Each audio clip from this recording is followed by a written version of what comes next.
Le pouvoir de croire. Lorsque personne d'autre ne croit en vous, imaginez un moment où le monde autour de vous semblait conspirer contre vous.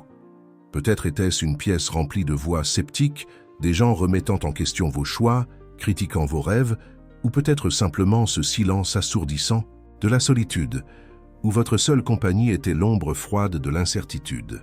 C'est le point le plus critique de l'existence humaine.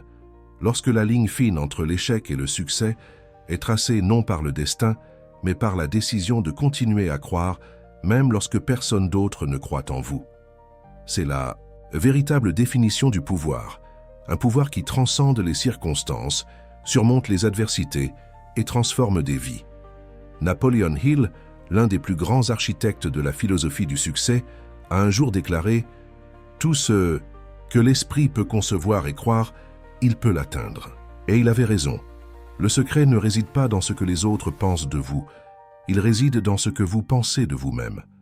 Chaque grande réalisation dans l'histoire de l'humanité a été forgée par des hommes et des femmes qui ont refusé d'abandonner leur vision, même lorsque tout le monde autour d'eux disait que c'était impossible.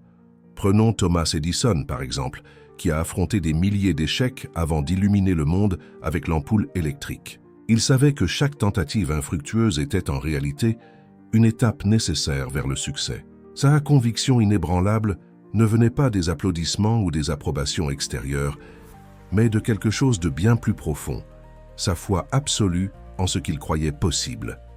Mais qu'est-ce que cette foi? Ce n'est pas simplement un espoir vague ou un souhait passager. C'est une flamme interne, nourrie par un but et une discipline qui résistent aux tempêtes les plus violentes. Et c'est ici que commence notre voyage. Pour comprendre le pouvoir de croire en soi, nous devons plonger dans les profondeurs de l'état d'esprit, le sol fertile où toutes les grandes réalisations sont semées. L'état d'esprit est la lentille à travers laquelle nous voyons le monde. Si vous regardez l'avenir avec peur, vous verrez des obstacles à chaque coin de rue. Mais si vous regardez avec courage et détermination, vous verrez des opportunités là où d'autres ne voient que des difficultés. Henry Ford, une autre icône, dont la vision a changé le cours de l'industrie, a fait face à d'innombrables critiques alors qu'il construisait la première voiture accessible aux masses. Les gens se moquèrent de lui, disant que son idée était irréalisable, inviable. Mais Ford ne voyait pas ce que les autres voyaient. Il imaginait un monde où n'importe qui pourrait avoir la liberté de se déplacer. Son état d'esprit innovant et sa confiance inébranlable en ont fait l'un des entrepreneurs les plus influents de tous les temps. Et c'est ici que réside la première leçon. La personne que vous devez convaincre en premier, c'est vous-même. Peu importe à quel point votre idée est brillante, si vous n'y croyez pas, personne d'autre ne le fera. La croyance est le carburant qui alimente l'action, et sans elle, même les plans les mieux élaborés restent paralysés. Pensez à Walt Disney, dont les créations enchantent aujourd'hui des millions de personnes à travers le monde. Au début, il a été rejeté par des banques et des investisseurs qui pensaient que sa vision d'un parc à thème géant était absurde. Mais Disney savait que l'imagination avait le pouvoir de créer des mondes entiers. Il croyait tellement en sa vision qu'il a sacrifié tout ce qu'il avait pour la réaliser. Aujourd'hui, l'héritage de Disney est la preuve que la croyance en soi peut transformer des rêves apparemment impossibles en réalité tangible. Cependant, croire n'est pas suffisant si cette croyance n'est pas ancrée dans la clarté. Beaucoup de gens errent dans la vie comme des bateaux à la dérive, sans destination définie. Ils ont des désirs vagues, des ambitions nébuleuses, mais ils ne s'arrêtent jamais pour se demander « Qui suis-je vraiment? Que veux-je accomplir ?» Sans clarté, le pouvoir de la croyance se perd dans des distractions et des moyens sans fin. Abraham Lincoln, l'un des présidents les plus admirés de l'histoire américaine, comprenait cela mieux que quiconque. Il a grandi dans une pauvreté extrême, a affronté d'innombrables défaites personnelles et politiques, mais il n'a jamais abandonné sa mission d'unifier une nation divisée. Sa clarté de but, mettre fin à l'esclavage et préserver l'union, a guidé chacune de ses décisions, même dans les moments les plus sombres. Alors, comment développer cette clarté? Nous commençons par poser les questions difficiles. Qui sommes-nous au-delà de nos titres, rôles et attentes sociales? Qu'est-ce qui compte vraiment pour nous? Lorsque ces réponses émergent, elles deviennent la boussole qui guide nos choix quotidiens. Bien sûr, trouver cette clarté n'est pas facile. Cela nécessite de l'introspection, de la vulnérabilité et surtout le courage de confronter des vérités inconfortables. Mais tout comme l'artisan qui sculpte la pierre brute pour révéler la beauté cachée à l'intérieur, nous devons travailler sans relâche pour façonner notre propre identité et notre but. Une fois que la clarté est fermement établie, la vision émerge. La vision est le phare qui illumine notre chemin, l'image mentale vive de l'avenir que nous sommes déterminés à créer. Martin Luther King Jr., dont les mots résonnent encore aujourd'hui, ne rêvait pas seulement d'un monde meilleur. Il voyait ce monde avec tant de netteté qu'il a inspiré des millions de personnes à partager sa vision. Il ne parlait pas seulement d'égalité raciale. Il peignait des tableaux mentaux d'enfants de différentes races jouant ensemble, de frères et sœurs marchant côte à côte dans l'harmonie. Cette vision était si puissante qu'elle transcendait les barrières culturelles, politiques et émotionnelles, mobilisant toute une nation en quête de changement. Mais la vision, aussi inspirante soit-elle, reste inerte sans action.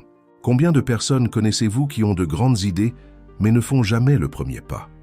L'action est le catalyseur qui transforme la vision en réalité. Andrew Carnegie, le magnate de l'acier, comprenait cela profondément. Il savait que, peu importe à quel point sa vision de bâtir une industrie révolutionnaire était grandiose, rien ne se produirait sans un travail acharné et une exécution constante. Carnegie ne rêvait pas seulement, il agissait. Il apprenait, s'adaptait, ajustait des stratégies et ne se contentait jamais du statu quo. C'était cette combinaison de vision et d'action qui l'a mené au sommet. Ici, nous arrivons à un autre principe fondamental, la discipline. La discipline n'est pas seulement faire ce qui doit être fait, c'est le faire même lorsqu'il n'y a pas de témoin, même lorsque le chemin semble ardu et solitaire. La discipline est le muscle qui renforce notre capacité à persévérer. Mère Teresa de Calcutta, dont la dévotion aux pauvres et aux nécessiteux a marqué des générations, vivait une vie de discipline rigoureuse. Elle se levait tous les jours avant l'aube, consacrait des heures à la prière, puis sortait pour servir ceux que beaucoup avaient abandonnés. Sa routine n'était pas glamour, mais elle était impeccable dans sa constance. Et c'était précisément cette discipline qui lui permettait d'avoir un impact sur tant de vies. La discipline et la gratitude vont de pair. Alors que la discipline nous maintient concentrés, la gratitude nous connecte au présent, nous rappelant de célébrer les petites victoires en chemin. Souvent, nous devenons tellement obsédés par l'objectif suivant que nous oublions d'apprécier les progrès déjà réalisés. Pensez à Steve Jobs, le fondateur d'Apple, qui a révolutionné la technologie moderne. Il a affronté des échecs monumentaux, y compris son éviction de l'entreprise qu'il avait contribué à créer. Pourtant, il exprimait toujours de la gratitude pour les leçons apprises lors de ces moments d'adversité. Lorsqu'il est revenu chez Apple des années plus tard, il a apporté avec lui la sagesse acquise grâce à ces épreuves, menant l'entreprise à de nouveaux niveaux d'innovation. La gratitude nous enseigne également à être flexibles, à embrasser le changement sans peur. L'adaptabilité est une autre caractéristique cruciale pour ceux qui souhaitent prospérer dans un monde en constante évolution. Charles Darwin, dont la théorie de l'évolution a changé pour toujours notre compréhension de la vie, soulignait que ce ne sont pas les plus forts qui survivent, mais les plus adaptables. Cela s'applique autant à la nature qu'aux affaires, aux relations humaines et à la croissance personnelle. Être adaptable signifie être prêt à apprendre, à ajuster et à se réinventer chaque fois que nécessaire. Cela signifie accepter que l'échec n'est pas la fin, mais une partie du processus. Et lorsque l'échec arrive inévitablement, ce sera la résilience qui nous maintiendra debout. La résilience n'est pas l'absence de douleur, c'est la capacité de continuer à avancer malgré elle. Nelson Mandela, après 27 ans d'emprisonnement injuste, est ressorti non avec de l'amertume, mais avec un esprit inébranlable de réconciliation et de paix. Il savait que la haine ne ferait que perpétuer des cycles destructeurs, alors il a choisi le chemin le plus difficile, le pardon. Sa résilience a non seulement libéré une nation, mais a également servi de puissant rappel que nous pouvons surmonter n'importe quoi si nous maintenons notre intégrité et notre objectif intacts. Enfin, nous arrivons au dernier, mais non moins important, élément. L'apprentissage continue. Ceux qui atteignent de grandes hauteurs n'arrêtent jamais d'apprendre.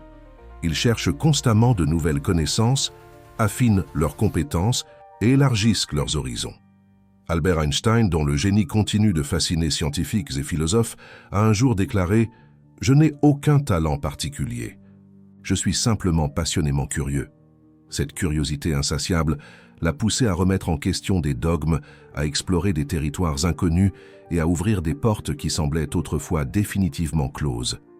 Alors, chers spectateurs, revenons au point de départ de cette narration.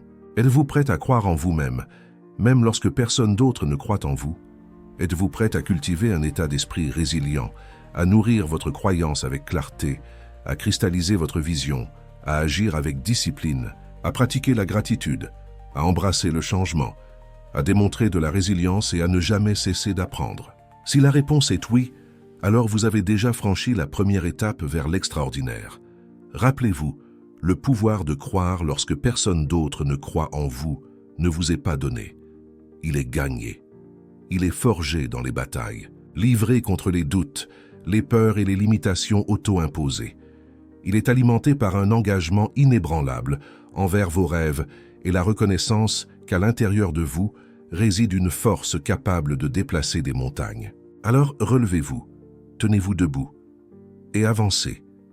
Le monde peut ne pas comprendre maintenant, mais il ressentira l'impact de votre détermination. Parce qu'à la fin, la seule limite à ce que vous pouvez accomplir est la taille de votre croyance en vous-même.